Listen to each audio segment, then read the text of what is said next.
हात कसा लावायचा, पॅन्डल मारताना कापड कसं पुढे सरकेल, वरचा धागा कोणता, खालचा धागा कोणता,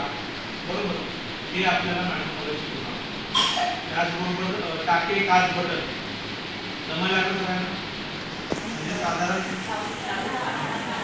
की काच बटन म्हणजे काय की बटन लावण्यासाठी आपण कट मारतो, त्याला बटन लावण्यासाठी कशी आपल्याला काच बटन एखादं पिन असेल, क्लिप असेल, तर ती क्लिप कशी लावायची, झालं असेल तर ठीक आहे, नसेल झालं तर तुमच्या ब्लाऊजमध्ये तुम्हाला येईल कसं लावायचं आहे. त्यानंतर सगळं डोकं पेटीकोट कोट पॅन्टचा फ्रॉक म्हणजे साधा ब्लाऊज असतात थोडा अभ्यासक्रम आणि ते डिझाईनची ड्रेस डिझाईनची ब्लाऊज आपल्याला शिकायची आहे. आणि त्या पद्धतीने आपला सिलेबस संपेल 80 दिवसामध्ये आणि 30 दिवस झाले म्हणजे अजून 50 दिवस बाकी आहेत आणि या 80